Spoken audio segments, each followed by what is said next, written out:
ہوتی ہے نا, ہم کہتے ہیں نا کہ اللہ نے ایسا جادو کر دیا, اب میں کسی کو بولوں گی تو پتہ نہیں وہ یقین بھی کرے گا کہ نہیں. تو میرے ساتھ میں آپ لوگوں سے وہی بات شیئر کروں گی جو سننے میں نا بہت عجیب لگتی ہے, پر یہ ہوتا ہے لوگوں کے ساتھ. اسی لیے جب میں کچھ بھی سنتی ہوں نا, کسی کے ساتھ کوئی بزرگ کے ساتھ یہ ہوا, تو میں نے کہا نہیں وہ تو بزرگ تھے, جب میرے جیسے کے ساتھ یہ ہو سکتا ہے تو کچھ بھی ہو سکتا ہے. کبھی کبھی ہم کچھ سٹوریز سنتے ہیں, ہم کہتے ہیں بہت عجیب سٹوری ہے, یہ پاسبل ہی نہیں ہے, ہماری عادت ہے نا یہ چیز کرنے کی. پر جب انسان اگر وہ لڑکی ہے خاص طور پہ, اگر وہ چیزیں چھوڑ دیتی, صحیح راستے پہ آ جاتی ہے, تو کوئی دینی گھر اسے اپنا بیٹا نہیں دیتا. تو جب آپ اپنا بیٹا نہیں دو گے, تو اگر وہ لڑکی صحیح راستے پہ آ کے صحیح چیز اپنانا چاہے گی, تو وہ اس میں آگے کیسے بڑھے. ہم جب یہ بات آتی ہے نا قربانیوں کی, اور جب ہم حدیثیں پڑھتے ہیں, تو ہم نا یہ سارے ایگزامپلز لوگوں کو تو بہت اچھے سے دے دیتے ہیں, بٹ جب وہ اپنے پہ آتی ہے نا, تو ہم وہ کرنا پسند نہیں کرتے. اسی لیے میں میرے ہسبینڈ کی بہت زیادہ شکر گزار ہوں, اور ساتھ ہی ساتھ میرے ساس سسر کی, کہ جو یہ سارا سچویشن دیکھ کر مجھے خوشی خوشی ایکسیپٹ کیے.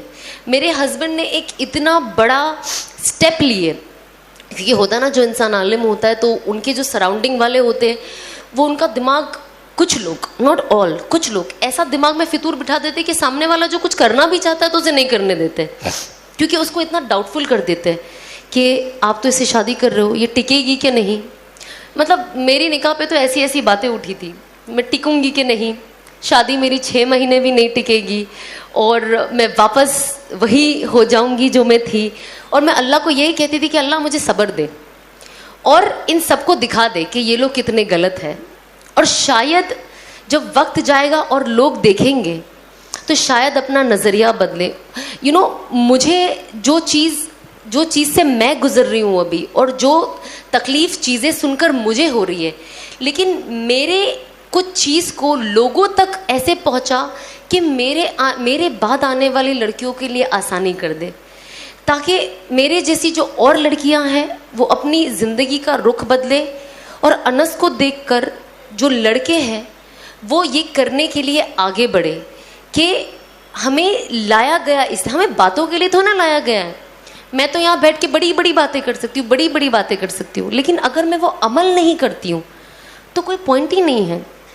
اور اللہ کہتا ہے نا کہ جب آپ دائی بنو اور جب آپ لوگوں کو کچھ بولو, اگر میں آج آپ کو بولوں گی نا کہ آپ کو 2 رکعت نفل پڑھنی ہے, تو مجھے 4 رکعت تو ایٹ لیسٹ پڑھنے والی ہونا چاہیے. تب اللہ میری باتوں میں وہ وزن دیں گے اور وہ زور دیں گے جو آپ لوگوں کے دل میں جا کے اترے گی. ورنہ صرف باتیں یہاں سے سیدھا وہ ڈور کے باہر ہوا میں نکل جانی ہے. کہ اللہ کہیں گے جب یہ خود ہی کچھ نہیں کرتی ہے تو آپ کے دلوں میں لانا مشکل ہے نا.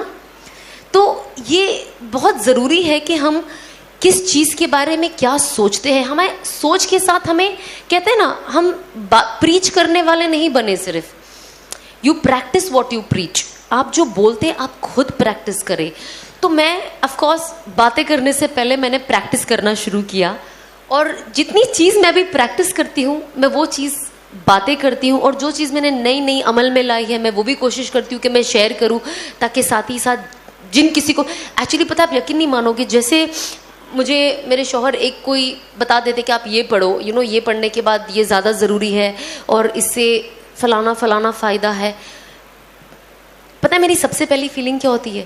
میں جلدی سے انسٹاگرام پہ ڈال دوں تاکہ سب پڑھ لے اور سب کو یہ فائدہ ہو جائے. آج اللہ نے ایسا کیا ہے کہ یہ فیلنگ سب سے پہلی فیلنگ ہے جو میرے دل میں آتی ہے, کہ لوگوں کا فائدہ ہو, لوگوں کا فائدہ ہو. جیسے انہوں نے کہا قرآن میں لکھا ہے اخرجت للناس, کہ ہمیں بنایا گیا ہے ایک دوسرے کی بہتری کے لیے. اللہ کہتا ہے کہ آپ جائیں اور لوگوں کو بتائیں کہ مجھے کیا پسند ہے, اور لوگوں کو جا کر یہ بھی بتائیں کہ مجھے کیا نہیں پسند ہے. اور جو میری سنتوں کو فالو کرے گا اور حضور پاک صلی اللہ علیہ وسلم کی سنتوں کو فالو کرے گا, وہ بالکل کامیابی کے راستے پہ ہے. تو یہی تو قرآن ہمیں کہتا ہے ایک دم کھلے الفاظ میں. اس میں ریڈ بٹوین دا لائن کچھ نہیں ہے کہ اب آپ اس کے کتنے مطلب نکالو گے, اس کا کوئی مطلب نہیں ہے. کٹ ایک دم اسٹریٹ, پوائنٹ ٹو پوائنٹ لکھا ہوا ہے. اس میں ہمیں کوئی آگے پیچھے کی کوئی دلائل نہیں ہے, ایک دم اسٹریٹ ہے. اگر یہ کوئی نہیں سمجھے تو وہ بے وقوفی ہوگا, ہے نا. اتنی تو سمجھ ہم سب میں ماشاء اللہ سے.